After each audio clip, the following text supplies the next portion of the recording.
तत्र गतकक्षायां तुल्यास्य प्रयत्नं सवर्णम् इति सूत्रम् अस्माभिः अवलोकितम्। तत्र यस्य वर्णस्य येन वर्णेन सह आभ्यन्तरप्रयत्नः एवं तत्र उत्पत्तिस्थानञ्च ताल्वादिस्थानञ्च समानं वर्तते, तयोः वर्णयोः परस्परं सवर्णसंज्ञा भवति इति अवगतम्। हा इत्यम्। अत्र सवर्णम् इति संज्ञा तत्र समान उत्पत्तिस्थान एवम् आभ्यन्तरप्रयत्नः ययोः वर्णयोर्वर्तते, समानम् आभ्यन्तरप्रयत्नः उत्पत्तिस्थानञ्च ययोर्वर्णयोर्वर्तते, तयोः वर्णयोः सवर्णम् इति संज्ञा। तर्हि तौ वर्णौ परस्परं सवर्णसंज्ञायाः संज्ञिनौ।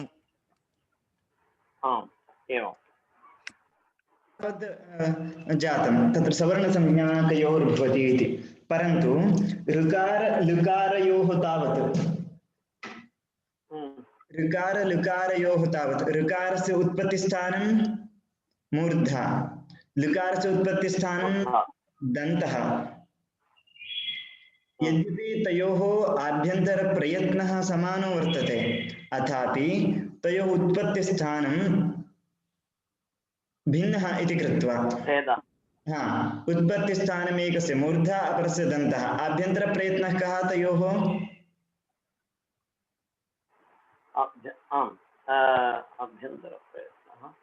मूर्धा दन्तः, तत् स्थानम् उत्पत्तिस्थानं जातम्।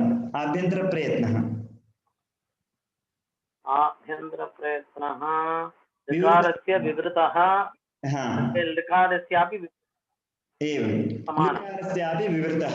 तर्हि तयोः विवृतप्रयत्नसाम्यमस्ति चेदपि उत्पत्तिस्थानं समानं नास्ति इति कृत्वा अनयोः तुल्यास्य प्रयत्नं सवर्णम् इति सूत्रेण ऋकार लुकारयोः सवर्णसंज्ञा न प्राप्यते। अतः किं कृतं?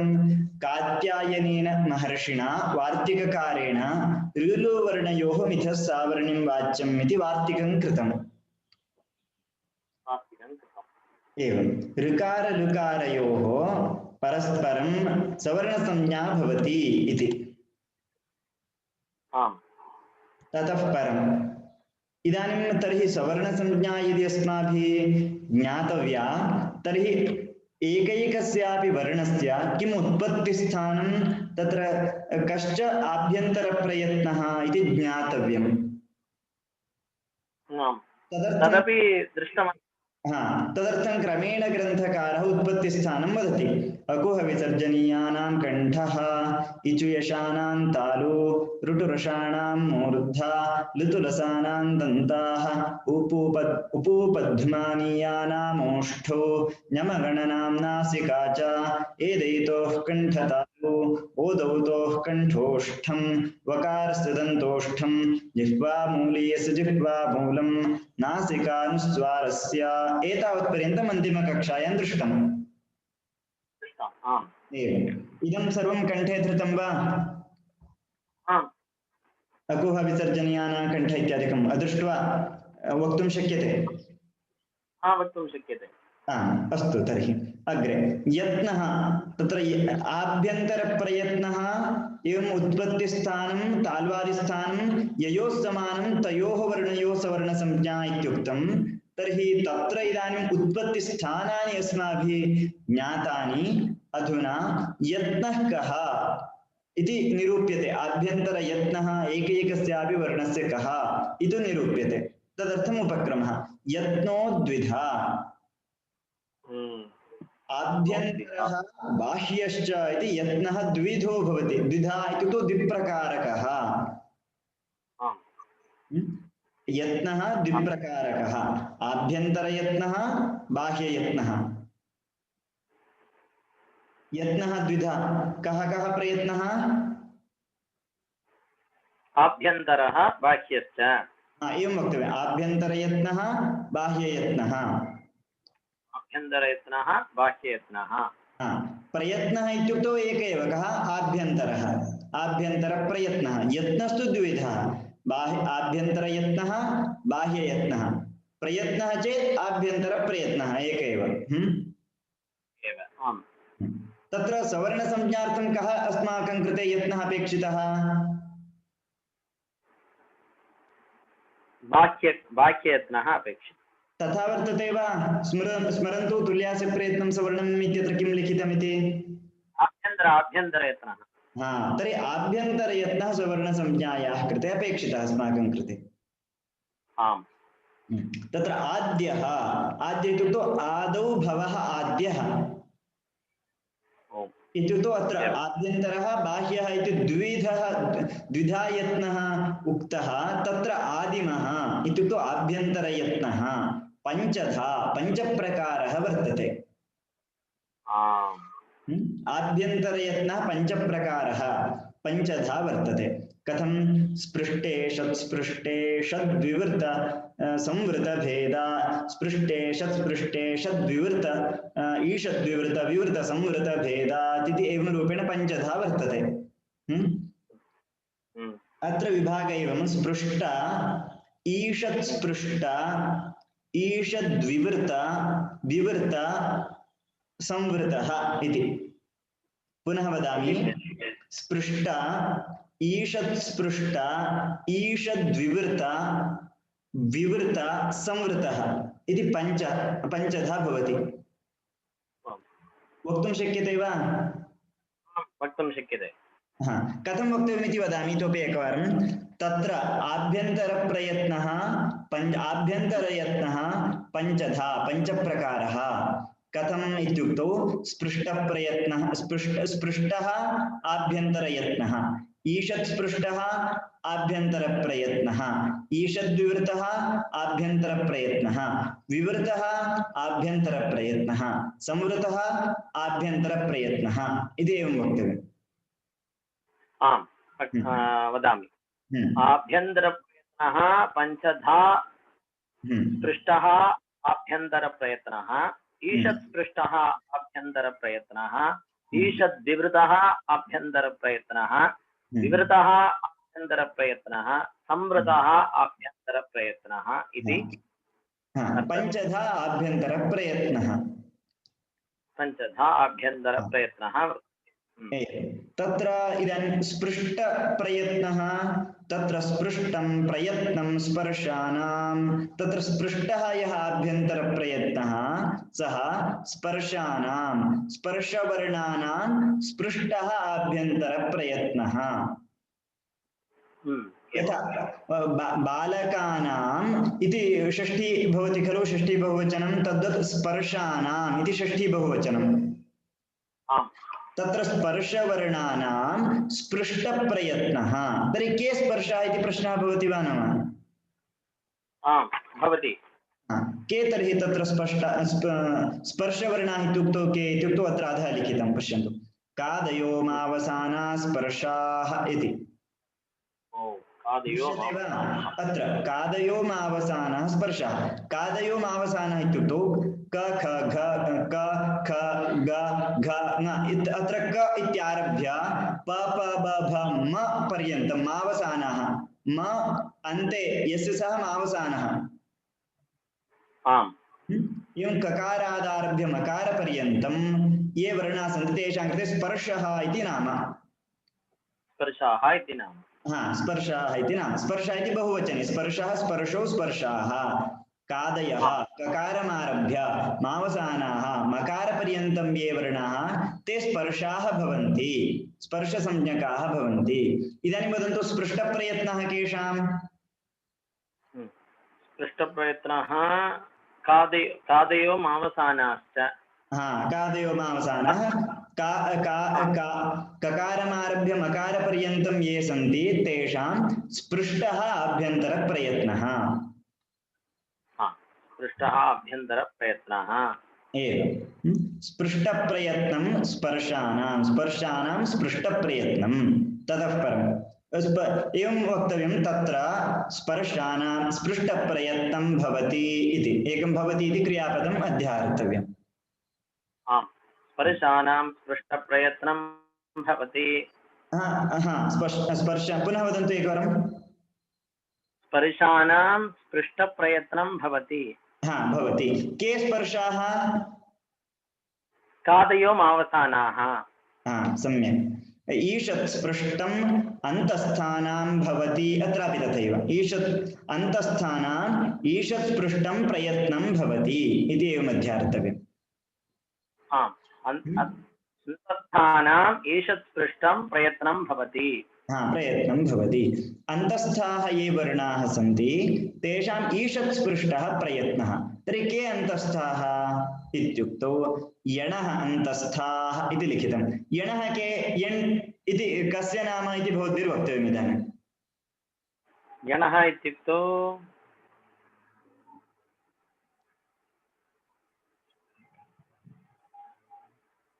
पूर्वं पठितं केत् स्मरन्ति इति मया ज्ञायते इदानीम् आम् आम् आम् एकं क्षणं यणः इत्युक्तौ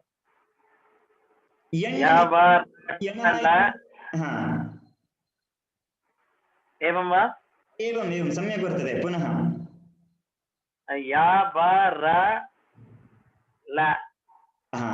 तर्हि चत्वारः वा आम् चत्वारः य व र ल एते यण् एतेषां यण् इति संज्ञा यण् यण् यण् यणौ यणः इति बहुवचनं यण् यणौ यणः इति प्रथमा बहुवचनं यणः इति यणः अन्तस्थाः इत्युक्तौ य व र ल एते अन्तस्थाः इत्युच्यन्ते आम् आम् आम् तर्हि अत्र पुनः आगच्छन्तु ईषत् स्पृष्टप्रयत्नम् अन्तस्थानाम् इत्युक्तौ अन्तस्थाः के के य र व ल एतेषाम् ईषत् स्पृष्टं प्रयत्नं भवति आम् ईषत् स्पृष्टं प्रयत्नं भवति ईषद्विवृतम् ऊष्मणाम्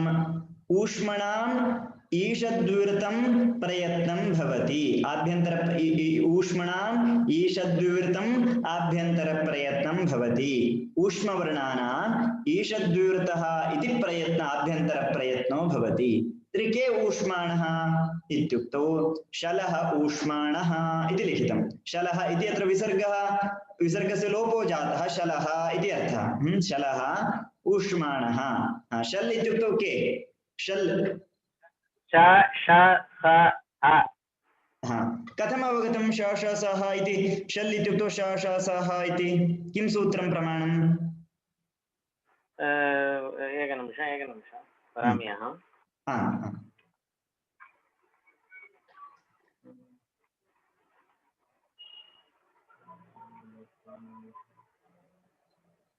आदिरन्त्येन सहेता सम्यक् उक्तं सम्यक् आदिरन्तेन सहेता इत्यनेन अवगतं तर्हि श ष स ह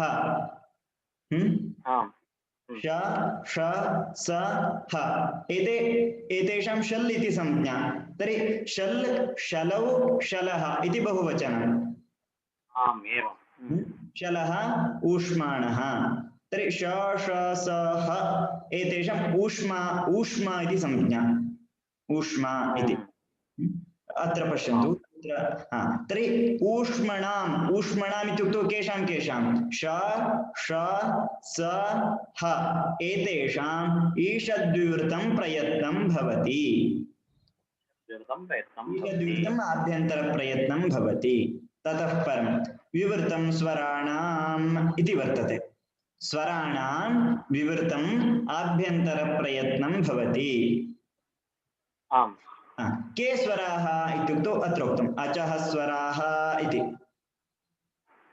अचः स्वराः वदन्तु अच् इत्युक्तौ अचः के इति अ इ उ ऋ लृ ए ओ ऐ औ एते अच् अचौ अचः इति बहुवचनं प्रथमा विभक्तौ बहुवचनम् अचः ते स्वराः भवन्ति तर्हि स्वराणाम् इत्युक्तौ अ इ उ ऋ लृ ए ओ ऐ औ एतेषां विवृतम् आभ्यन्तरप्रयत्नं भवति तेषां विवृतम् आभ्यन्तरप्रयत्नं भवति। इदानीम् इतः आरभ्य वदन्तु एकवारं। एवं वक्तव्यम्। उदाहरणम् अहम् एकम् उक्त्वा दर्शयामि। ककारमारभ्य मकारपर्यन्तं ये वर्णाः तेषां स्पृष्टम् आभ्यन्तरप्रयत्नं भवति इति एवं वदन्तु। अत्र पश्यामः। ककारमारभ्य मकारपर्यन्तं येषां वर्णानां स्पृष्टं प्रयत्नं भवति। येषां वर्णानाम् अथवा स्पर्शानां स्पृष्टं प्रयत्नं भवति। आम्। यकारमारभ्य के इति वदन्तु। चत्वारः सन्ति।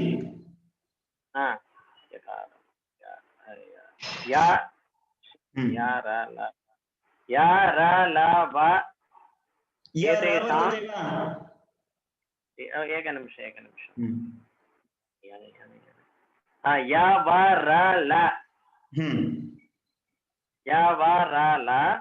एतेषाम् आभ्यन्तरप्रयत्नं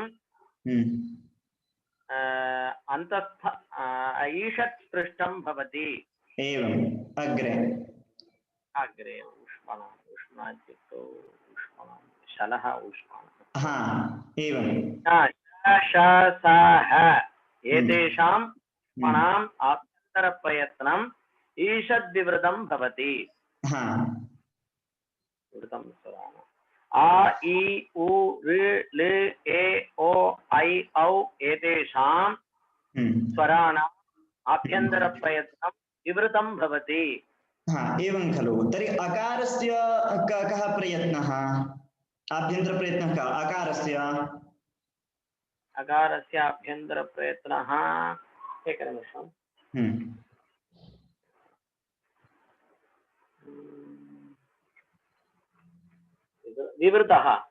विवृतः खलु। अकारस्य आभ्यन्तरप्रयत्नः विवृतः वर्तते। आम्। परन्तु अकारविषये प्रयत्नद्वयं भवति। इतः परं भेदः क्रियते। अकारः विवृतप्रयत्नकोऽपि भवति, संवृतप्रयत्नकोऽपि भवति इति भेदः क्रियते अकारविषये। ओ एवम्। आम्। कस्य अकारस्य इत्युक्तौ दीर्घादि अकारस्य विषयेण। ह्रस्वः यः अकारः, यः ह्रस्वः अकारः सः द्विविधः। कथं द्विविधः? तस्य ह्रस्वस्य अकारस्य विवृतप्रयत्नोऽपि वर्तते, संवृतप्रयत्नोऽपि वर्तते, संवृतम् अपि आभ्यन्तरप्रयत्नं वर्तते इति विभागः क्रियते इदानीं पुनः। आम्। ह्रस्वः अवर्णः इत्युक्तौ कः? अवर्णस्य ह्रस्वसंज्ञा केन सूत्रेण दत्ता? ह्रस्ववर्णस्य अवर्णस्य अकारस्य ह्रस्वः इति संज्ञा केन सूत्रेण दत्ता? एकनिमिषम्।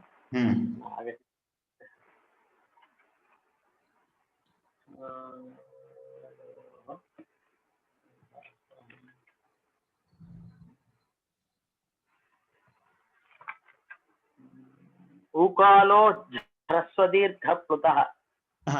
ऊकारो ह्रस्वदीर्घप्लुतः इति। तर्हि कस्य तस्य अर्थम् उक्त्वा कस्य अकारस्य ह्रस्वसंज्ञा भवति? किं वदति सूत्रम्? ह्रस्वकारस्य एव ह्रस्वसंज्ञा दीयते वा? ह्रस्वसंज्ञा दीयते।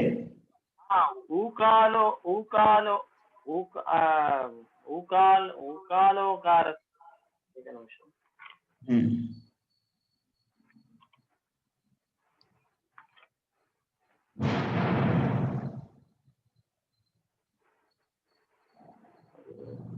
नावगतम्। सूत्रार्थः नावगतो। एकमात्राकालिकस्य अकारस्य उ, तत्र विभागः एवं कृतः खलु। उ इति एकमात्राकालिकः, तत्र कुक्कुटस्य ऋतम् एवं द्विमात्राकालिकः उ इति, त्रिमात्राकालिकः उ इति। तत्समानः यः अकारः अच्, तस्य ह्रस्वः दीर्घः प्लुतः इति संज्ञा। तर्हि यः एकमात्राकालिकः अकारः तस्य ह्रस्वः इति संज्ञा दत्ता। ऊकारो ह्रस्वदीर्घप्लुतः इति सूत्रेण। एवं खलु पूर्वं पठितं वा न वा इदम्? आम् आम् पठितम्। हा तर्हि पूर्वतनं रेकार्डिङ्ग् पुनः श्रुत्वा पठनीयं भवद्भिः। न न न न अवगतम् अवगतम्।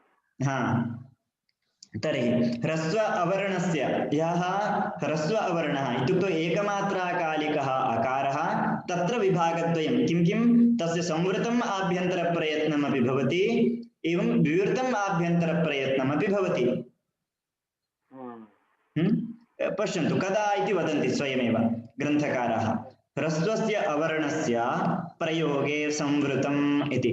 यदा अस्माभिः सम्भाषणकाले वा अथवा वेदादि अध्ययनकाले वा प्रयोगः क्रियते तदानीं यः अकारः प्रयुज्यते ह्रस्वाकारः तस्य संवृतप्रयत्नः संवृतम् आभ्यन्तरप्रयत्नं तस्य।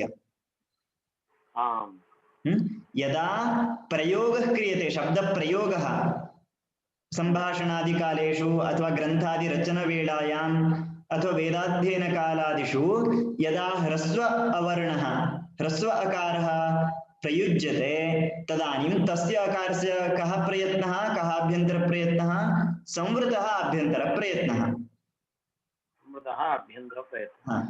यदा तु प्रक्रिया क्रियते व्याकरणशास्त्रेण प्रक्रिया क्रियते खलु तदानीं तु ह्रस्व अकारस्य विवृतः आभ्यन्तरप्रयत्नः। उदाहरणम् एकं वदामि स्पष्टं भवति भवतां कृते।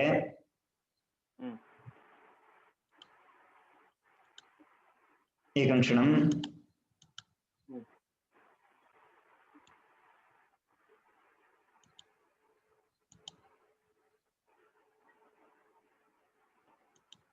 अत्र पश्यन्तु इदानीं भो राम इति सम्बोधनं कृतम्। अत्र अकारः वर्तते वा? न वर्तते। अकारः नास्ति वा अत्र ह्रस्व अकारः? ह्रस्वकारः राम इति राम वर्तते। मकारोत्तरं वर्तते खलु? आम् वर्तते। मकारोत्तरम् अकारः वर्तते। अत्र पश्यन्तु अत्र किमपि सन्धिकार्यं वा किमपि प्रक्रिया नास्ति कापि प्रक्रिया नास्ति इदं सिद्धं रूपम्। प्रयोगः कर्तुं शक्यते भो राम इति यदि शब्दप्रयोगः क्रियते तर्हि अत्र यः मकारोत्तरवर्ती अकारः वर्तते तस्य कः आभ्यन्तरप्रयत्नः भवति? अत्र संवृतं भवति विवृतं। सम्यक् संवृतमेव संवृतः आभ्यन्तरप्रयत्नः भवति अत्र। एवं वा? यतः अयं प्रयोगः भो राम इति शब्दप्रयोगः कृतः अत्र किमपि कापि प्रक्रिया नास्ति व्याकरणशास्त्रप्रक्रिया नास्ति इति कृत्वा अयं च प्रयोगः शब्दप्रयोगः इत्यतः अत्र ह्रस्व अकारस्य मकारोत्तरवर्ती भो राम इत्यत्र मकारोत्तरवर्ती अकारस्य संवृतः आभ्यन्तरप्रयत्नो भवति। अन्यदेकम् उदाहरणं वदामि पश्यन्तु दण्ड आढकम् इति वदामि। अत्र डकारोत्तरवर्ती अकारः वर्तते तस्य कः प्रयत्नः? तस्यापि संवृतः प्रयत्नः। अत्र संवृतप्रयत्नो न अत्र विवृतः प्रयत्नः। डकारोत्तरवर्ती अकारः वर्तते तस्य विवृतः प्रयत्नः। किमर्थम् इत्युक्तौ अत्र प्रक्रिया कर्तव्या अस्ति सन्धिः कर्तव्या सवर्णदीर्घसन्धिः कर्तव्यः। दण्ड आढकम् इत्यत्र सवर्णदीर्घसन्धिः प्राप्यते केन सूत्रेण इत्युक्तौ अकस्सवर्णे दीर्घः इति सूत्रमस्ति। अकस्सवर्णे दीर्घः इति सूत्रमस्ति। सूत्रार्थः कः इति वदामि। अकः सवर्णे अचि परतः सवर्णदीर्घ एकादेशो भवति इति वदति इदं सूत्रम्। इदानीं पश्यन्तु अक् अक् नाम कः इति वक्तव्यं भवद्भिः। अकः के? अक् इत्युक्तौ अकः इत्युक्तौ अ इ उ ऋ लृ ए ओ ऐ औ हयवर ल ञमङनन ज भ घ ढ ध जब ग ड द। किम् अन्तिमपर्यन्तमपि वदन्ति वा? अकः अक् नास्ति नास्ति क्षम्यताम्। अ इ उ ऋ अक् हा एते अकः भवन्ति तर्हि दण्ड इत्यत्र डकारोत्तरवर्ति अकारः अक् वा डकारोत्तरवर्ति अकारः अक् वा दण्डः डकारोत्तरवर्ति अकारः अक् वर्णः भवति वा आम् आम् आम् भवति हा तर्हि डकारोत्तरवर्ति अकारः अक् तथा आ इति पश्यामः अत्र अचि अच् इति वर्तते अच् इत्युक्तौ के के आ इ उ ऋ तावदेव अच् अच् नास्ति अच् आ इ उ ऋ ए ओ ऐ औ हा तर्हि पश्यन्तु पूर्वम् अक् भवेत् ततः परम् अच् अच् भवेत् तर्हि तत्र सवर्णदीर्घसन्धिः प्राप्यते इदानीं पश्यन्तु डकारोत्तरवर्ति अकारः अक् वा आम् अक् आकारः अच् वा अच् आम् आकारः अच् तर्हि इतोपि एकम् अपेक्षितम् अक् वर्ण अक् अचि परे अक् अथवा पूर्वम् अक् भवेत् परम् अच् भवति तावन्मात्रेण तत्र सवर्णदीर्घसन्धिः न भवति पूर्वम् अक् भवेत् तस्मात् परं सवर्णः अच् भवेत् सवर्णः अच् भवेत् सवर्णः अच् भवेत् इदानीं डकारोत्तरवर्ति अकारस्य एवम् अग्रे आढकम् इत्यत्र विद्यमान आकारस्य सवर्णसंज्ञा अस्ति वा इति पश्यामः ड इति वर्तते अस्य अकारस्य इदानीं डकारोत्तरवर्ति अकारस्य इदानीं सवर्णसंज्ञा द्रष्टव्या चेत् किं किं द्रष्टव्यमस्ति सवर्णसंज्ञा केन सूत्रेण उत्पत्तिस्थानं द्रष्टव्यम् उत्पत्तिस्थानं वदन्तु वदन्तु उत्पत्तिस्थानं द्रष्टव्यम्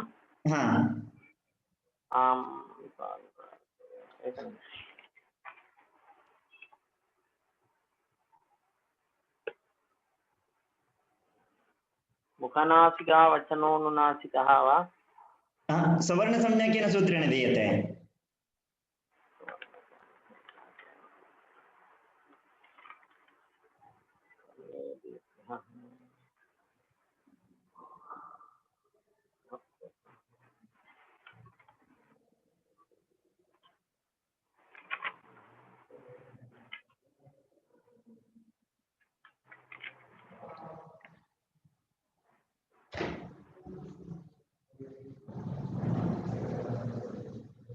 वदति सूत्रार्थः कः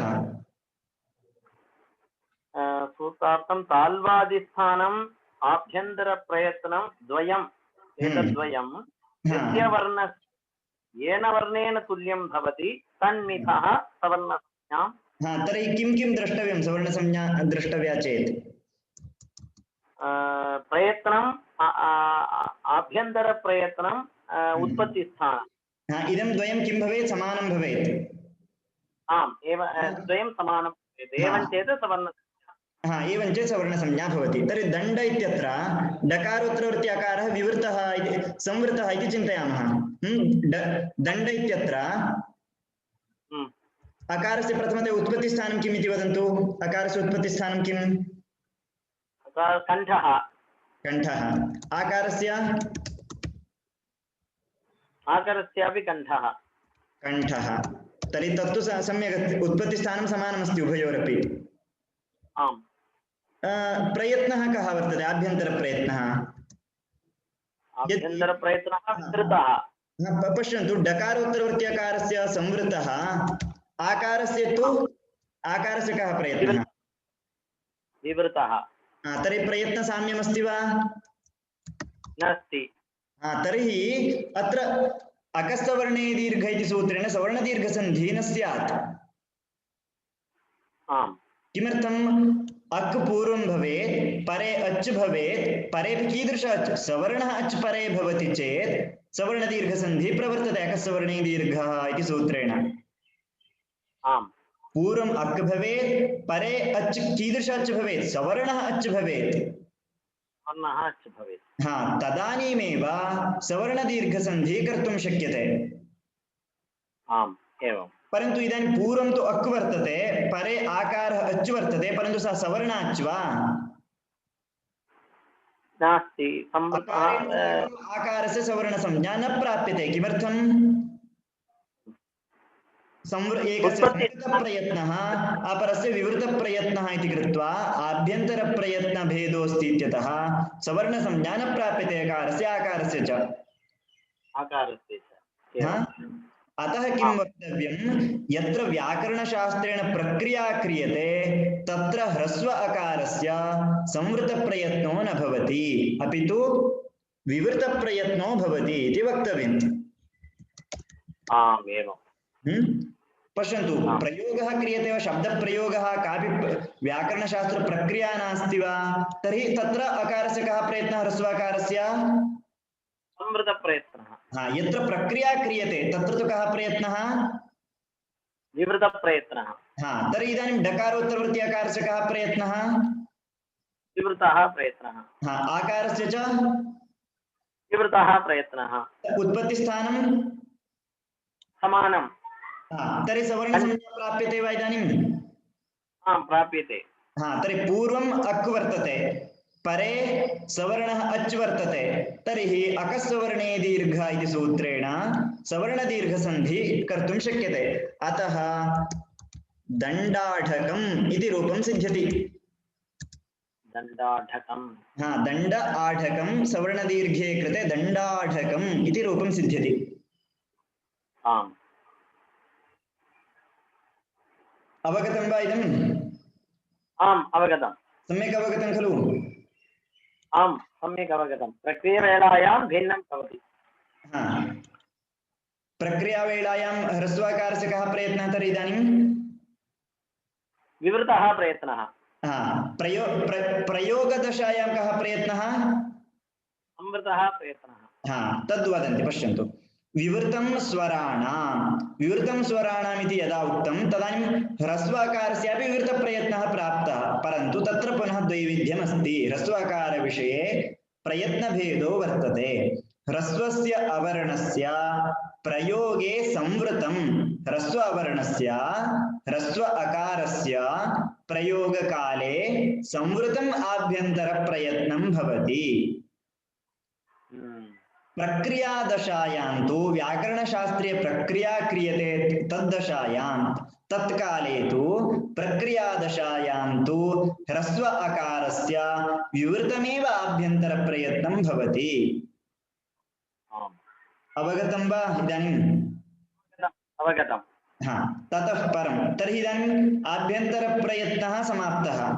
आभ्यन्तरप्रयत्नः पञ्चविधः, पञ्चप्रकारः इति खलु उक्तं, पञ्चप्रकारः इति, तत् समाप्तम्।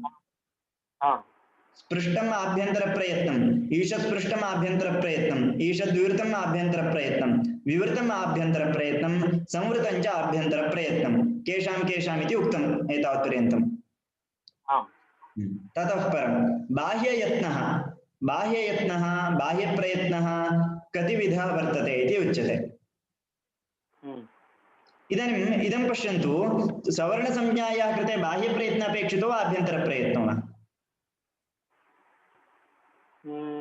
आभ्यन्तरप्रयत्नः। तर्हि बाह्यप्रयत्नः प्रसङ्गवशात् निरूप्यते केवलम् अत्र।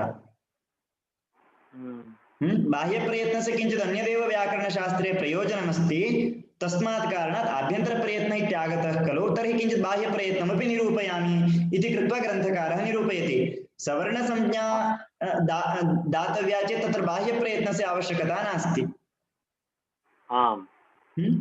बाह्यप्रयत्नस्तु एकादशप्रकारः वर्तते बाह्यप्रयत्नः। कः कः इत्युक्तौ विवारः, संवारः, श्वासः, नादः, घोषः, अघोषः, अल्पप्राणः, महाप्राणः, उदात्तः, अनुदात्तः, स्वरितः इति एकादशधा बाह्यप्रयत्नः।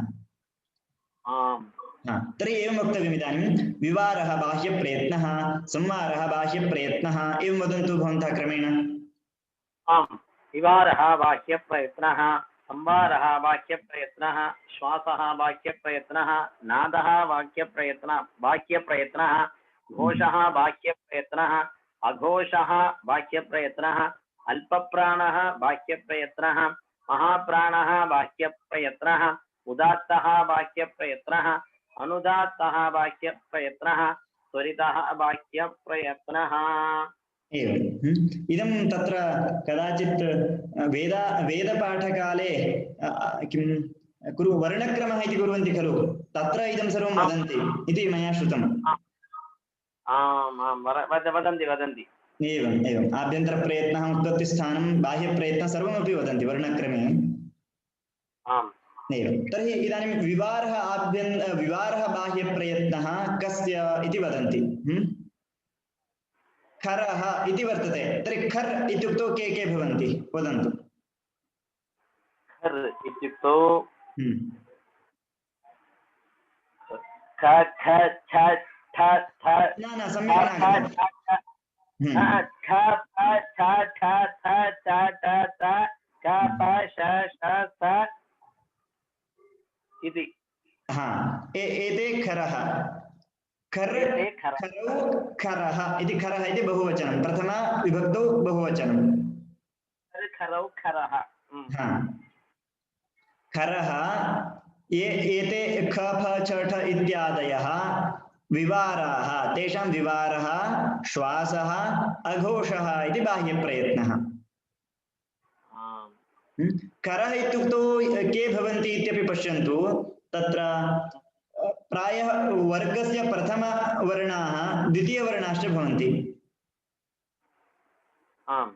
क च ट त प च ट त इत्युक्तौ क च ट त प एते तैः साकं ख छ ठ थ फ एतेव प्रायः खरः भवन्ति सत्यं वा? आम् आम् आम् एतेषां वर्गाणां प्रथमाः एवं द्वितीयाः तेषां कः प्रयत्नो भवति तर्हि विवारः श्वासः अघोषः। विवारः श्वासः क च ट त प ख छ ठ थ प एतेव खरः। आम् एतैः साकं श ष स ह एते भवन्ति शशसर् हल् इत्यपि खर् इति वर्तते खलु शशसर् अस्ति श ष स एतेपि एतेषामपि विवारः श्वासः अघोषः। तर्हि पश्यन्तु खर् इत्युक्तौ के वर्गस्य प्रथमपङ्क्तौ ये भवन्ति क च ट त प एवं द्वितीयपङ्क्तौ वर्ग द्वितीयाः तत्र ख छ ठ थ फ तैः साकं श ष स एतेषां विवारः श्वासः अघोषः बाह्यप्रयत्नः। ततः हषः संवाराः नादाः घोषः। हश् इत्युक्तौ के इति पुनः वक्तव्यम् इदानीं। हश्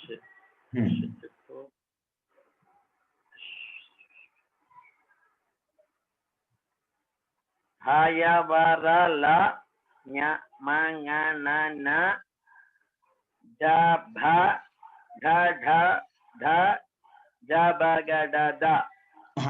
एते हशौ हशः हशः इति बहुवचनं प्रथमविभक्तौ बहुवचनं तेषां संवारः नादः घोषः बाह्यप्रयत्नः। हश् इत्युक्तौ के भवन्ति इति पश्यन्तु ह य व र ल ततः परं ञामाङ्गणान इति वर्तते। ञामाङ्गणान इत्युक्तौ वर्गस्य अन्तिमाः पञ्चमवर्णाः वर्गस्य। ततः परं वर्गस्य चतुर्थवर्णाः ज भ घ ढ ध ष इति। ज ब घ ढ दश् इति वर्गस्य तृतीयवर्णाः ज ब घ ढ दश् इति। वर्गस्य तृतीयवर्णाः वर्गस्य चतुर्थवर्णाः वर्गस्य पञ्चमवर्णाः तैः साकं ह य व र ल एते पञ्च एतेषां संवारः नादः घोषः इति। तर्हि के भवन्ति इति वदामि पश्यन्तु तत्र ज ज इति न वक्तव्यं प्रथमतः कतः वक्तव्यं खलु प्रथमद्वितीयपरित्यक्तव्यं ग ज एवं द ब एवं घ झ भ ध भ एते वर्गाणां चतुर्थवर्णाः। ततः न ञ न म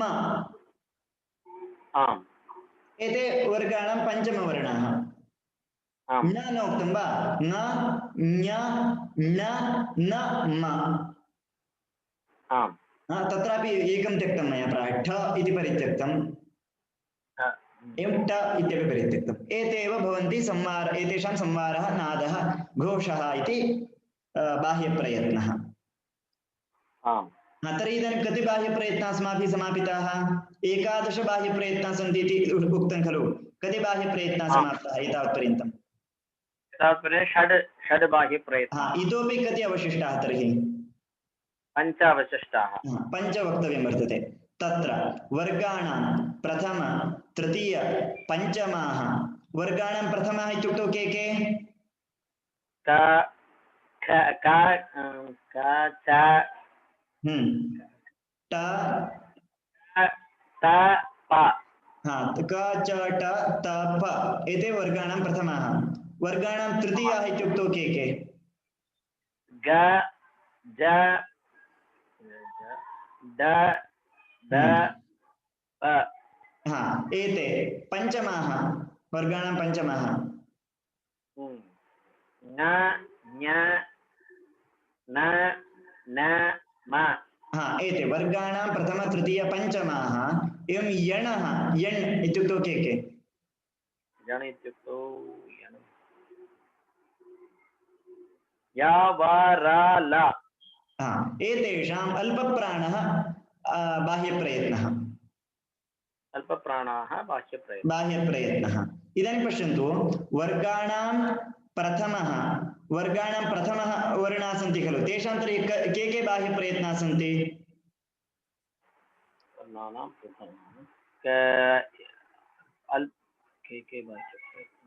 वर्गाणां प्रथमाः इत्युक्तौ क च ट त प एतेषां कः बाह्यप्रयत्नः वर्तते अल्पप्राणाः केवलं वा खर् इत्युक्तौ खर् इत्यत्र के सन्ति खर् वर्णाः के खर् इत्युक्तौ ख फ छ ठ थ च ठ थ क प श ष इत्युक्तौ अत्रापि वर्गाणां प्रथमः वर्णाः सन्ति खलु आम् सन्ति तर्हि वर्गाणां ये प्रथमवर्णाः तेषां विवारः श्वासः अघोषः अल्पप्राणः बाह्यप्रयत्नः अल्पप्राणाश्च बाह्यप्रयत्नः अवगतं वा अवगतम् एवं तत्र वर्गाणां तृतीयवर्णाः एवं पञ्चमवर्णाः सन्ति खलु तेषाम् अपरः कः बाह्यप्रयत्नः वर्तते अपरः एकनिमिषं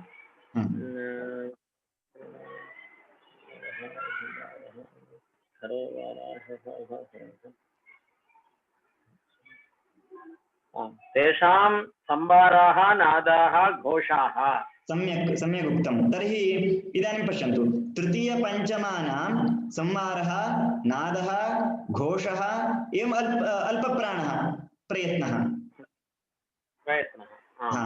तर्हि वर्गाणां प्रथमाः के बाह्यप्रयत्नाः विवाराः श्वासाः घोषाः अल्पप्राणाश्च बाह्यप्रयत्नः एवं वर्गाणां तृतीयपञ्चमानां कः बाह्यप्रयत्नः संवाराः नादाः घोषाः अल्पप्राणाश्च बाह्यप्रयत्नाः भवन्ति सम्यक् एवम् इदानीं वर्गाणां द्वितीयचतुर्थौ वर्गाणां द्वितीयाः के वर्गाणां द्वितीय ख छ ठ ठ थ एते चतुर्थाः घ झ ध ध भ एते एवं तैः साकं शलः श ष स ह एते एतेषां महाप्राणः बाह्यप्रयत्नः महाप्राणः बाह्यप्रयत्नः अत्र वदन्तु द्वितीयवर्गाणां ये द्वितीयाः तेषाम् अपरः कः प्रयत्नः वर्तते अपरे के प्रयत्नाः सन्ति वर्गाणां द्वितीयानां तेषां विवाराः श्वासाः घोषाः तर्हि वर्गाणां ये द्वितीयाः तेषां विवारः श्वासः अघोषः महाप्राणश्च प्रयत्नः एवं वर्गाणां ये चतुर्थवर्णाः तेषां कः प्रयत्नः वर्तते के प्रयत्नाः इतोपि सन्ति तेषामपि तेषां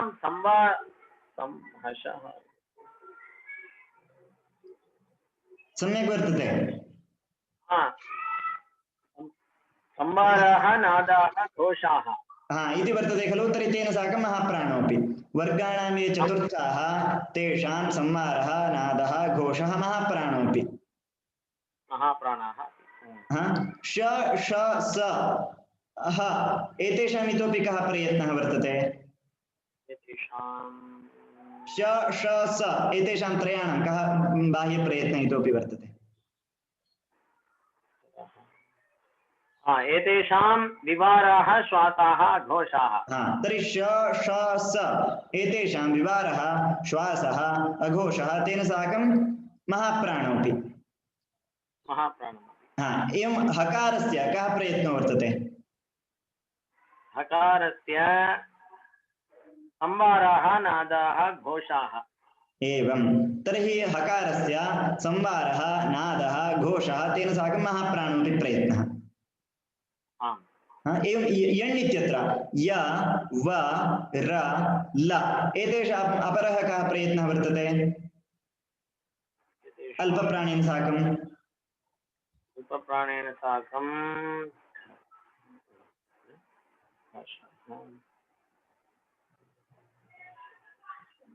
संवाराः नादाः घोषाः तर्हि य व र ल एतेषां संवारः नादः घोषः तेन साकम् अल्पप्राणोऽपि प्रयत्नः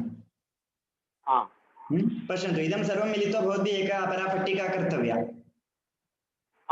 केषां कः प्रयत्नो भवति इति अत्र एवं दत्तं भवद्भिः पृथक् पट्टिका कर्तव्या इदानीम् अस्माभिः चिन्तितं खलु तदनुरोधेन अस्तु तर्हि कादयोमावसाना स्पर्शाः इदं तु पूर्वमेव पठितम् अस्माभिः गकारमारभ्य मकारपर्यन्तं स्पर्शवर्णाः यणः य व र ल एते अन्तस्थाः भवन्ति क्षलः श ष स ह एते ऊष्माणः अचः स्वराः अ इ उ ऋ लु ए ओ ऐ औ एते स्वराः इत्युच्यन्ते अत्र इदं गतकक्षायाम् अस्माभिः चिन्तितं ककारात् पूर्वम् एवम् अर्धविसर्गः पठ्यते खलु जिह्वामूलीयः रामः करोति इत्युक्तं चेत् अयं जिह्वामूलीयः एवं रामः खनति अयं किम् अर्धविसर्गः विसर्गस्य अर्धभागः लिख्यते विसर्ग अर्धसदृशः अयं किमुच्यते जिह्वामूलीयः इत्युच्यते भवद्भिः सम्यक् स्मृतम् इति कखाभ्यां प्राक् इत्युक्तौ पूर्वम् इत्यर्थः क ख इत्यस्मात् पूर्वं प्राक् अर्धविसर्गसदृशौ विसर्गस्य अर्धभागः लिख्यते चेत् यथा भवति तत्सदृशः यः वर्तते सः जिह्वामूलीयः इत्युच्यते ककारककारात् पूर्वं प्राक् अर्धविसर्गसदृशौ जिह्वाम् अर्धविसर्गसदृशः यः वर्तते सः जिह्वामूलीयः इति कखाभ्यां प्रागर्धविसर्गसदृशो जिह्वामूलीयः अत्र ततः परं प फ इत्यस्मात् पूर्वम् अस्य किं नाम उपध्मानीयः तदेव उच्यते इदमपि अर्धविसर्गसदृशं वर्तते खलु कख क ख इत्यस्मात् पूर्वं यदि आगच्छति अर्धविसर्गसदृशः तर्हि सः जिह्वामूलीयः पकार फकाराभ्यां पूर्वम् आगच्छति तर्हि उपध्मानीयः अफ्प फ इति पफाभ्यां प्राक् इत्युक्तौ पूर्वम् अर्धविसर्गसदृशः उपध्मानीयः ततः परम् अम् अह इत्यत्र अत्र अकारस्य उपरि एकः बिन्दुः वर्तते एवम् अकारात् परं बिन्दुद्वयं वर्तते अयं किमुच्यते अनुस्वारः विसर्गः इति उच्यते अयम् अनुस्वारः विसर्गः अयं केवल अकारात् परम् आगच्छति चेदेव न अच् वर्णात् परम् अचः ये सन्ति अचः परं यदि लिख्यते एवं बिन्दुः अचः उपरि लिख्यते तर्हि सः अनुस्वारः अचः परम् एवं लिख्यते तर्हि सः विसर्गः इ इम् इति लिखितुं शक्यते इः उम् उः एवं सर्वं केवलम् अकारः अत्र उदाहरणत्वेन दत्तः अच् वर्ण अचः एवं स्वीकर्तव्यः अचः परं यदि अचः परं ये भवन्ति ते अनुस्वारः विसर्गः बिन्दुरूपेण ये भवन्ति एकः अनुस्वारः एकः विसर्गः अम् अह इति अचः परौ अच् यः अ इ उ ऋ लु ए ओ ऐ औ इत्येतेभ्यः परौ यौ वर्तेते तौ अनुस्वार विसर्गौ अनुस्वार विसर्गौ अनुदित सवर्णस्य च प्रत्ययः इति इदम् अग्रिमकक्षायां पठामः।